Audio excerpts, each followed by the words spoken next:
Well, hello, everybody, and welcome back to another episode of Light the World with Scripture with me as your host, Sophia Burke.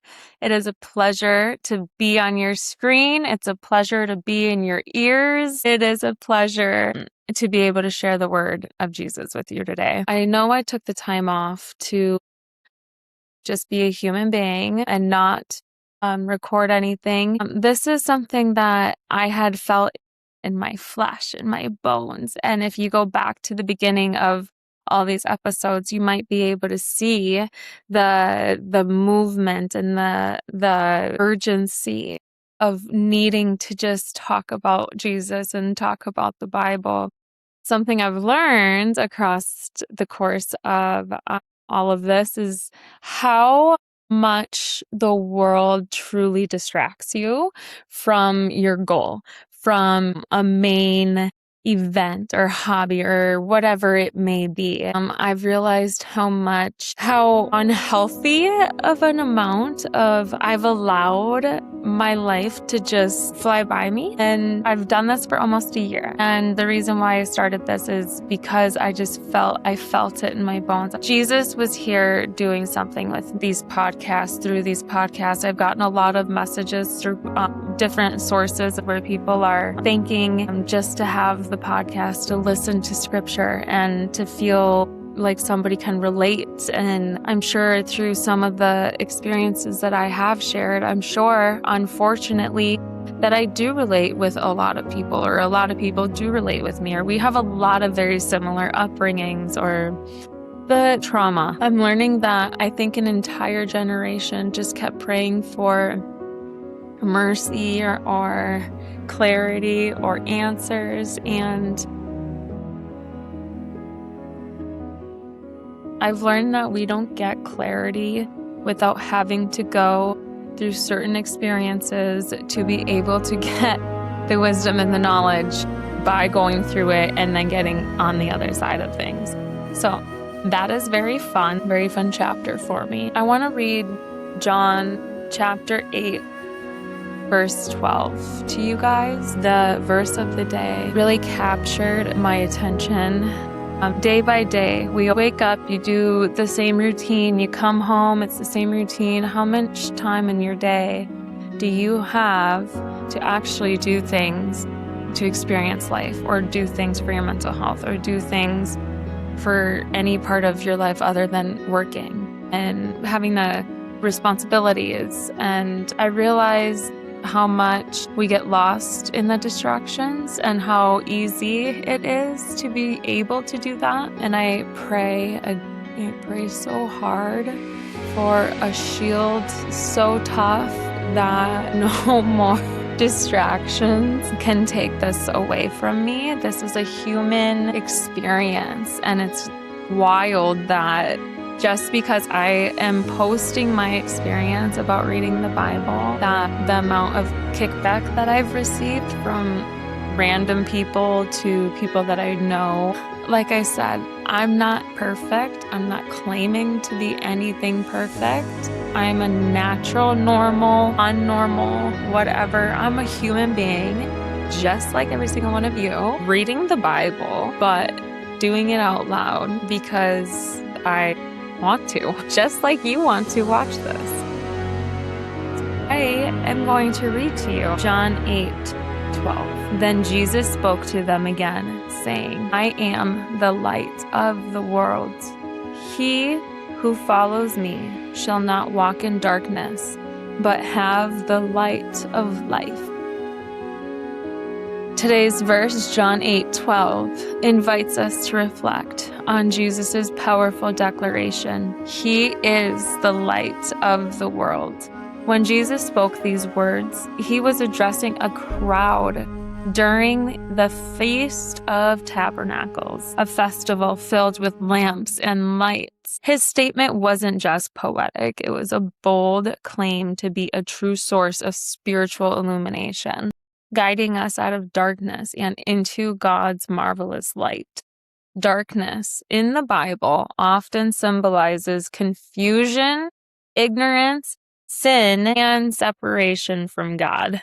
Many times we find ourselves stumbling through spiritual or emotional darkness, unsure of where to turn. Jesus promises that whoever follows him will not walk in darkness, but will have the light of life. This isn't just about knowledge, but a transformal experience, one shaped by his truth, his hope, and his grace. His grace. Grace is such a huge, huge milestone, I have learned. And it is amazing how grace needs to be tied into boundaries and for how much is given or not, and vice versa. It's wild. So I felt very called to this verse. To follow him is to trust his guidance, even when life feels uncertain or overwhelming. As followers of Jesus Christ, we are called to walk in the light that he gives. This means allowing his teachings and his presence to illuminate our choices and our attitudes. When we walk in his light, we become reflectors of that light, and our words, actions, and love can help guide others out of darkness and into the warmth of God's love. This is both a privilege and a responsibility. To shine his light in a world often clouded by doubt, fear, and brokenness. Sometimes the brokenness and darkness around us is so heavy and overwhelming, but Jesus assures us that his light is stronger than any darkness. Even a small light can dispel the deepest and darkest of shadows. If you're feeling lost or burdened or sad or broken today, or every day, or any day, let's just say today, because we don't live in the past. We're not pillars of salt like Lot's wife. If you don't know that one, look into it. If you're feeling lost or burdened or broken today, remember that Jesus invites you to follow him. His light brings clarity and peace and purpose, and he will walk with you every step of the way. He will be with you. And trust in his promise and invite his light into every area of your life. Let us pray. Lord Jesus, thank you for being the light of the world and for shining your truth and love into our hearts. Help us to follow you faithfully, trusting your guidance and letting your light transform our lives. May we reflect your light to those around us, bringing hope and peace wherever there is darkness. Strengthen us to walk in your ways and to share your love with others. In your holy name, Jesus, we pray. Amen. Glory to God. I really relate to that verse a lot. I feel like for a long time I lived my life in a big darkened shadow, and we are walking in no more shadows because I'm not afraid. And it's crazy. It's like I'm not afraid anymore. Ever since I truly have given my purpose to serving the Lord, which there's so much behind the scenes that you guys don't know about my life. This is just such a very tiny snippet.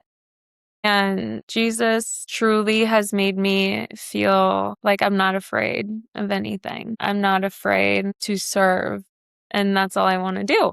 And that's all my spirit has always been wanting to do. So today I'm going to serve you with a scripture of chapter 9, healing a man with palsy. Matthew chapter 9. And he entered into a ship and passed over and came into his own city. And behold, they brought to him a man sick of the palsy, laying on a bed. And Jesus, seeing their faith, said unto the sick of the palsy, Son, be of good cheer, thy sins be forgiven thee. And behold, certain of the scribes said within themselves, This man blasphemeth. And Jesus, knowing their thoughts, said, Wherefore think ye evil in your hearts? For whether is easier to say, Thy sins be forgiven thee, or to say, Arise and walk? But that ye may know that the Son of Man hath power on earth to forgive sins. Then he said to the sick of the palsy, Arise, take up thy bed, and go unto thine house. And he arose and departed to his house. And when the multitude saw it, they marveled and glorified God, which had given such power unto men. This next verse, 9 through 13, Matthew follows Jesus. And as Jesus passed forth from thence, he saw a man named Matthew sitting at the receipt of custom, and he said unto him, Follow me. And he arose and followed him. And it came to pass, as Jesus sat at meat in the house, behold, many publicans and sinners came and sat down with him and his disciples. And when the Pharisees saw it, they said unto his disciples, Why eateth your master with publicans and sinners? But when Jesus heard that, he said unto them, They that be whole need not a physician, but they that are sick. But go ye and learn what that meaneth. I will have mercy and not sacrifice, for I am not come to call the righteous, but sinners to repentance. Ooh, mic drop. That is a good Bible study. Matthew chapter 9, verses 12 and 13. Questions about fasting, verses 14 to 17. Then came to him the disciples of John, saying, Why do we and the Pharisees fast oft, but thy disciples fast not? And Jesus said unto them, Can the children of the bride chamber mourn, as long as the bridegroom is with them? But the days will come when the bridegroom shall be taken from them, and then shall they fast. No man putteth a piece of new cloth unto an old garment, for that which is put in to fill it up taketh from the garment, and the rent is made worse. Neither do men put new wine into old bottles, else the bottles break, and the wine runneth out, and the bottles perish, but they put new wine into new bottles, and both are preserved. The healing of a ruler's daughter. 18 to 26. While he spake these things unto them, behold, there came a certain ruler and worshipped him, saying, My daughter is even now dead, but come and lay thy hand upon her, and she shall live. And Jesus arose and followed him, and so did his disciples. And behold, a woman which was diseased with an issue of blood 12 years, came behind him and touched the hem of his garment. If I may but touch his garment, I shall be whole. So just imagine that. He's right there. Only if I could touch you, I could be whole. But Jesus turned him about, and when he saw her, he said, Daughter, be of good comfort. Thy faith had made thee whole. And the woman was made whole from that hour. And when Jesus came into the ruler's house and saw the minstrels and the people making a noise, he said unto them, Give place, for the maid is not dead, but sleepeth. And they laughed him to scorn. But when the people were put forth, he went in and took her by the hand, and the maid arose. And the fame hereof went abroad into all that land. Sight and speech restored, verses 27 to 34. And when Jesus departed thence, 2 blind men followed him, crying and saying, Thou Son of David, have mercy on us. And when he was come into the house, the blind men came to him, and Jesus said unto them, Believe ye that I am able to do this? They said unto him, Yea, Lord. Then touched he their eyes, saying, According to your faith be it unto you. And their eyes were opened, and Jesus straitly charged them, saying, See that no man know it.